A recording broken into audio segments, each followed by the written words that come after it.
राखी बहू, आज तो मैं बहुत खुश हूँ। अरे बहू, बस अब कुछ ही दिनों की बात है, फिर तो हम सब अपने बड़े वाले बंगले में रहेंगे जाकर। हाँ माँ जी, मुझे भी कल ये बता रही थी। मैं तो बहुत खुश हूँ माँ जी। और सबसे ज़्यादा खुशी तो मुझे इस बात की है माँ जी कि वहाँ राहुल का भी एक अलग से कमरा है। अब देखिए ना माँ जी, यहाँ बेचारा हमारे ही कमरे में पड़ता है, हमारे में ही सोता है, उसको ज़रा सी भी जगह नहीं मिलती है माँ जी। हाँ हाँ बहू, मैंने तो राहुल को देखकर ये सब किया है। अरे अभी राहुल छोटा है, कल बड़ा होगा और फिर पोते से ही तो हमारा सब कुछ है। हमारा नाम रोशन तो हमारा ये राजकुमार ही करेगा। क्यों मेरे राजकुमार, करेगा ना? तू एक कमरे का क्यों सोचती है? वो तो पूरा घर ही राहुल का है। आखिर मैं राहुल को नहीं दूंगी तो किसको दूंगी? उस घर में राहुल का एक कमरा नहीं होगा, उसका सोने का कमरा अलग, उसका पढ़ाई का कमरा अलग और उसके खेलने कूदने का अलग अलग कमरा बनवाया है मैंने। तो बिल्कुल चिंता मत कर, मेरा राजकुमार बिल्कुल राजकुमार की तरह ही रहेगा। हाँ माँ जी, ये तो बहुत ही सही रहेगा। बहुत ही बढ़िया दिमाग लगाया आपने माँ जी। हाँ हाँ, वो लड़का है, उसे पूरी जगह तो मिलनी चाहिए माँ जी। दादी, आपने हमारे लिए भी उस घर में एक नया कमरा बनवाया होगा ना? दादी, पढ़ाई का अलग, खेलने कूदने का अलग, राहुल भैया की तरह। सुनो लड़कियों, हमेशा अपने राहुल भैया से अपनी बराबरी मत किया करो, समझी? तुम लड़की हो, वो लड़का है। तुम पराए घर जाओगी, ये उसका घर है। अरे तुम लोगों को क्यों चाहिए अलग अलग कमरे? पढ़ाई के लिए अलग, खेलने कूदने के लिए अलग। अरे तुम्हारी माँ का कमरा इतना बड़ा है ना, उसी में तुम्हारा बेड लगा दिया है, समझी? तुम दोनों उसी में रहोगी। और राहुल भैया से अपनी बराबरी मत किया करो कि राहुल भैया का अलग कमरा है।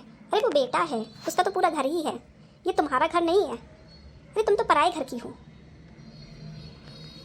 अरे उसको तो ज़िंदगी भर यहीं रहना है, तो सारा घर ही उसका है। अरे तुम तो पराए घर की हो, पराए घर जाओगी।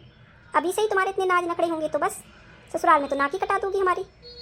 और बहू, तू कुछ सिखाती नहीं है क्या अपनी बेटियों को? बेटा जनना तो वैसे भी तेरे बस की बात नहीं है, कम से कम इन्हीं को सबूर सिखा दे थोड़ा सा। अरे जब माँ नहीं सबूर सिखाएगी बेटियों को तो बेटियाँ कैसे अच्छी बनेंगी? और बहू तू मुझे एक बात बता, तूने कभी इनको कायदा नहीं सिखाया है कि बेटे की जगह क्या होती है और बेटियों की जगह क्या होती है? अरे राहुल बेटा है, इस घर का वारिस है भाई, उससे ही हमारा वंश चलेगा। अरे बेटियाँ तो तेरी ससुराल चली जाएंगी, उनको इस घर में अलग अलग कमरे की क्या ज़रूरत है? तेरा कमरा इतना बड़ा है ना, उसी में इनका बेड लगवा दिया है। तूने ये बात इन्हें बताई नहीं क्या? माँ जी, मैंने कहा था इन लोगों से, लेकिन ये बोली कि माँ हम लोग बड़े हो रहे हैं, अब हमें भी एक पढ़ाई का अलग कमरा चाहिए। और माँ जी बात भी तो सही है, इनके पापा ऑफिस का काम भी करते हैं वहाँ, तो डिस्टर्ब होता है बच्चियों को, तो इसलिए। हाँ हाँ, तू तो यही उन्हें सबूर सिखा कि इस घर में अलग कमरे मिलेंगे बेटा तुझे, ठीक है? तूने उन्हें ये नहीं बताया कि अरे तुम तो पराए घर जाओगी, तुम्हें जो मिल गया है वही बहुत है, ये घर तुम्हारा थोड़ी ना है। अरे तुम तो पराए घर जाओगी, वो घर तुम्हारा होगा। ये घर कब से तुम्हारा हो गया? अरे बेटियों को तो मैं शुरू से यही सिखाना चाहिए था कि उन्हें पराए घर जाना है, लेकिन तुम क्यों सिखाओगी? अरे भाई, तुम तो बिगाड़ ही रही हो। माँ जी मुझसे गलती हो गई, मुझे माफ़ कर दीजिए, आइंदा ऐसा कुछ नहीं होगा माँ जी। आइंदा की तो मैं नौबत ही नहीं रहने दूंगी। परेशान मत हो, आने दी आज राकेश को। वैसे भी दो दो पोतियों का बोझ क्या होता है, ये कोई मुझसे पूछे? मुझे तो रात दिन चिंता खाई जाती है। अरे इनका दहेज, इनकी शादियाँ, ये तो है नहीं कि मुझे एक पोता दे सकती। कुछ तो तुझ में खोट हो गई जो तेरी दो दो बेटियां हैं। अरे मुझे देख, मेरे दो बेटे हैं, और बड़ी बहू को देख, उसका भी एक बेटा है, बस तेरे ही दो बेटियां हैं। अरे कुछ तो तुझ में खोट हो गई, एक बेटा तक नहीं है तेरा।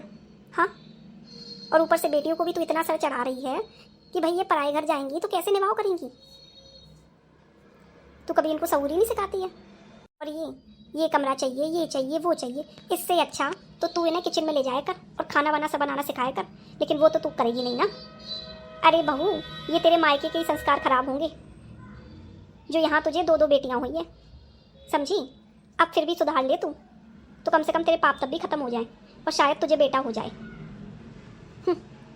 हे भगवान, मेरी किस्मत ऐसी थी जो मुझे ऐसी बहू मिली। और हाँ, अब यूँ खड़ा खड़ा मेरे मुंह मत ताक, जा किचन में और शाम के खाने की तैयारी कर ले जाके। राकेश अभी दफ्तर से आता ही होगा। और हाँ, सबसे पूछ भी लियो कि सबको क्या क्या खाना है, और ये अपनी बेटियों को भी लेकर जा किचन में। बर्तन डले होंगे, ये बड़ी वाली से धुलवा तू जाके। रानी और कविता दोनों आज से किचन में दिखे मुझे। जी माँ जी। माँ जी, मैं सोच रही थी कि राहुल के लिए एक साइकिल ले आऊँ, कैसा रहेगा माँ जी?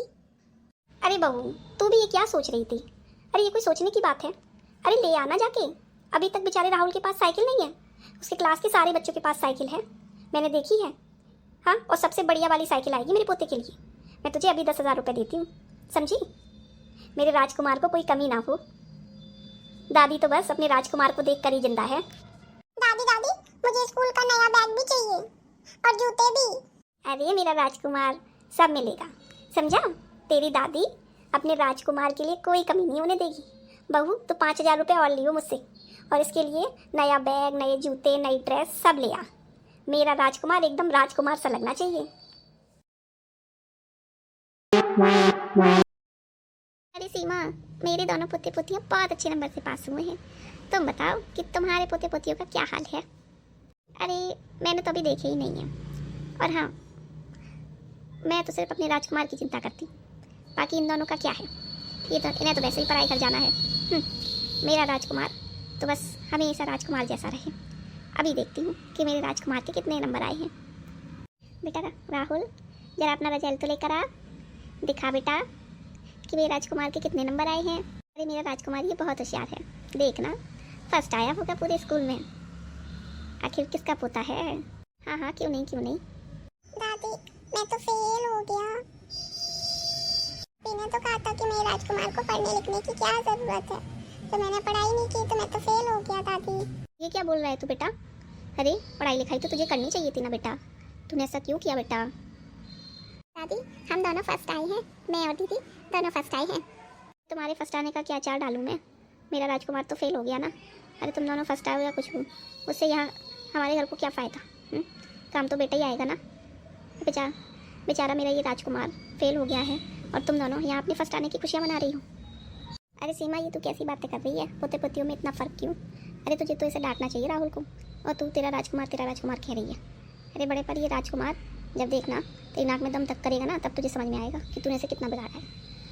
अरे ये फेल हो गया, ये सुन के तुझे गुस्सा नहीं आ रहा है, बल्कि तू ऐसे दुखी हो रही है। और पोतियाँ जो तेरी फर्स्ट आई हैं, तुझे उन्हें शाबाशी देनी चाहिए, मिठाई खिलानी चाहिए, और तू मुझसे कह रही है कि अरे राहुल के फेल होने का उन्हें ज़रा भी दुख नहीं है। अरे इस नालायक को दुख नहीं है तो वो क्यों दुख मनाए?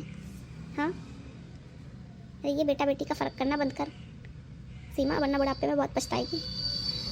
बुढ़ापा तो वैसे भी है अभी हम लोगों का, लेकिन फिर हाथ पैर भी नहीं चलेंगे, तब समझ में आएगा। ये तो इतना छूट दे रही है ना इस राजकुमार को।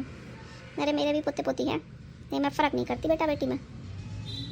इन दोनों में से किसी के भी नंबर कम आते या कोई भी फेल होता तो मैं दोनों को डांटती, उसी को डांटती, ये नहीं कि नहीं एक को डांटूँ शाबाशी दूँ। अरे तुझे पोतियों को शाबाशी देनी चाहिए, उसे डांटना चाहिए। इतना सर पे चढ़ाना ठीक नहीं है, वो भी बेटे की जात को। अरे कंट्रोल बेटी यानी बेटे को करना चाहिए, समझी सीमा? वरना तेरे पछताने के दिन अब दूर नहीं है। सही कह रही हो लाजवंती, मुझे माफ़ कर दो।